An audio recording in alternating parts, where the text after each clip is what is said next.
Bismillah,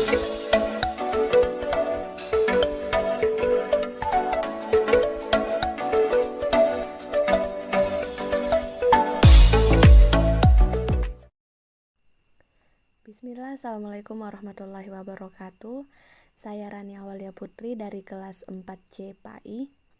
Kali ini saya akan membahas materi ketiga dari mata kuliah Analisis Kebijakan Pendidikan, yaitu Kebijakan Pendidikan Agama Islam dalam Dunia Globalisasi. Oke, selanjutnya kita masuk pada bagian pertama, yaitu poin A, Hakikat Pendidikan Islam. Menurut Taufik Abdullah dan Saron, mendefinisikan bahwa pendidikan Islam adalah suatu proses yang komprehensif dari perkembangan kepribadian manusia secara keseluruhan, yang meliputi intelektual, spiritual, emosi, dan fisik.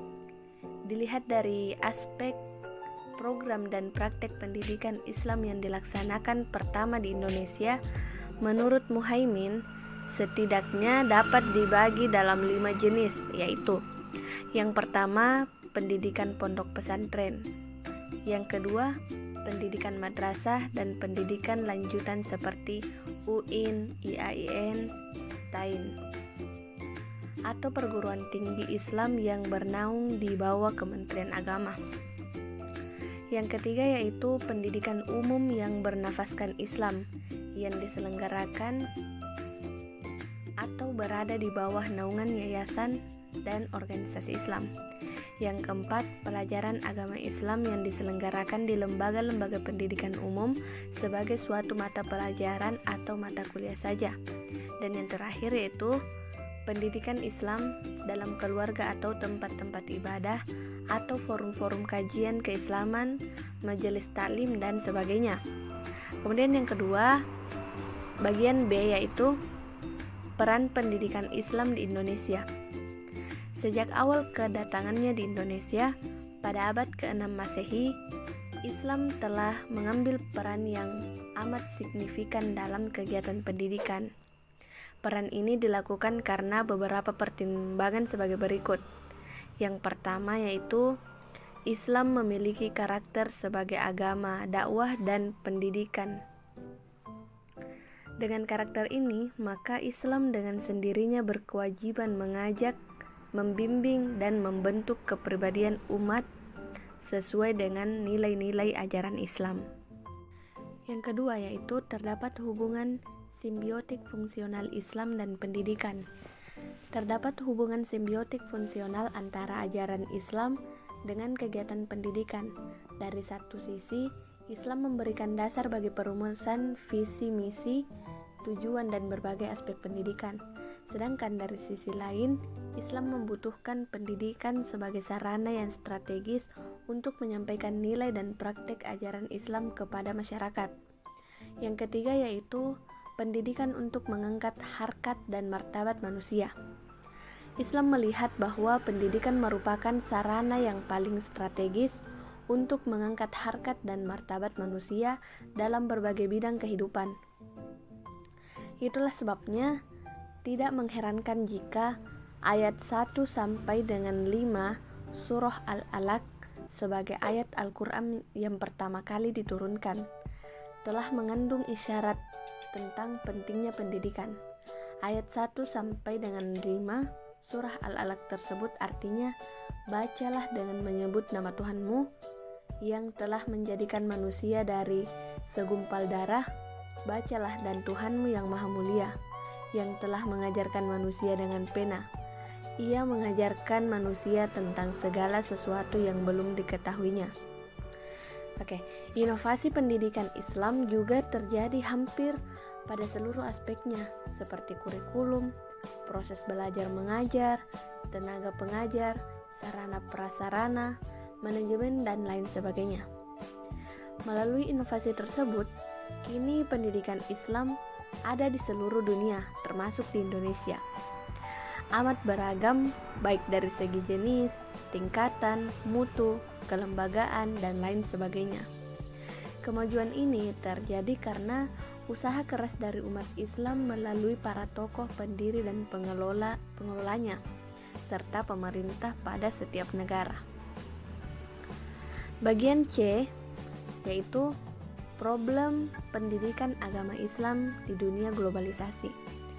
Problem mendasar yang dihadapi masyarakat muslim di negara berkembang adalah keterbelakangan ekonomi sebagai akibat rendahnya tingkat kualitas pendidikan. Masalah pendidikan memang sangat kompleks, sementara di sisi lain, dominasi peradaban barat yang sekularistik terus merajalela. Upaya mengejar ketertinggalan dari barat memang telah dilakukan, hanya saja strategi pembangunan yang mengadopsi barat dan meletakkan model kapitalisme sebagai kiblat harus ditiru telah memberikan implikasi terciptanya masyarakat yang hedonis, individualis, dan materialistik. Negara-negara berkembang telah meletakkan unsur-unsur kebendaan sebagai tolak ukur keberhasilan dan kesuksesan hidup. Predikat kesuksesan atau standar keberhasilan pada umumnya disandarkan hanya pada perhitungan materi belaka. Jadi standar yang masih pada tataran yang dangkal dan materialis semata.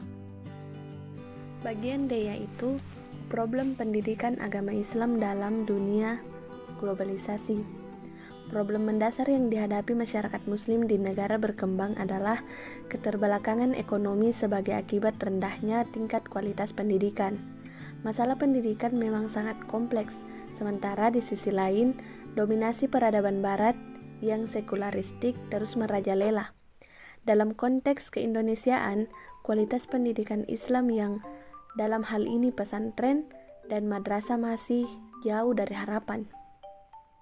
Oleh karenanya, perlu adanya terobosan-terobosan baru untuk dapat berkompetisi di dunia global. Persoalan yang muncul adalah bagaimanakah dampak negatif globalisasi terhadap pendidikan Islam dan upaya mengatasinya, dan bagaimana memformulasikan pendidikan Islam dalam percaturan global. Efek negatif dari globalisasi harus dihadapi oleh agama yang mendidik ke arah perdamaian, keadilan, dan kesejahteraan hidup. Kita semua paham bahwa persoalan internal pendidikan Islam sendiri, baik secara kelembagaan maupun keilmuan, masih menghadapi persoalan-persoalan yang belum terpecahkan, dari persoalan manajemen, ketenagaan, sumber dana, infrastruktur, dan kurikulum. Akibatnya, mutu pendidikan Islam sangat rendah, juga dibarengi oleh para pengelola pendidikan Islam tidak lagi sempat dan mampu mengantisipasi adanya tantangan globalisasi yang menghalang di hadapan. Menghadapi problem yang demikian berat, pendidikan Islam tidak bisa menghadapi dengan model-model pendidikan dan pembelajaran yang sudah ada sekarang. Pendidikan Islam harus terus-menerus melakukan pembenahan dan inovasi serta bekerja keras untuk memperbaiki kelemahan-kelemahan yang ada dan juga melakukan langkah-langkah baru ke arah kemajuan, khususnya sumber daya manusia. Dari pengembangan keilmuan, dari berbagai problem yang muncul di atas, jelas tidak bisa direspon hanya dengan ilmu-ilmu yang selama ini di lembaga pendidikan Islam seperti fikih, kalam, tasawuf, akidah akhlak, dan lain sebagainya. Walaupun demikian, pendidikan Islam tidak luput dari problematika yang muncul di era global ini. Terdapat dua faktor dalam problematika tersebut, yaitu faktor internal dan faktor eksternal. Faktor internal terbagi lagi menjadi beberapa bagian. Yang pertama yaitu relasi kekuasaan dan orientasi pendidikan Islam. Tujuan pendidikan yang selama ini diorientasikan memang sangat ideal. Bahkan lantaran terlalu ideal, tujuan tersebut tidak dapat terlaksana dengan baik. Orientasi pendidikan sebagaimana yang dicita-citakan secara nasional, barangkali dalam konteks era sekarang ini menjadi tidak menentu atau kabur. Kehilangan orientasi mengingat adalah tuntunan pola kehidupan pragmatis dalam masyarakat Indonesia. Bagian E, kebijakan pendidikan agama Islam menghadapi dunia globalisasi. Era globalisasi dapat dipahami sebagai suatu keadaan yang ditandai oleh adanya penyatuan politik, ekonomi, sosial, ilmu pengetahuan, teknologi, informasi, dan lain sebagainya, yang terjadi antara satu negara dengan negara lainnya tanpa menghilangkan identitas negara masing-masing. Penyatuan ini terjadi berkat kemajuan teknologi informasi atau IT yang terdapat menghubungkan atau mengkomunikasikan setiap isu yang ada pada suatu negara dengan negara lain. Bagi umat Islam, era globalisasi dalam arti menjalin hubungan, tukar-menukar, dan transmisi ilmu pengetahuan budaya dan sebagainya. Sebagaimana tersebut di atas sesungguhnya bukanlah hal yang baru.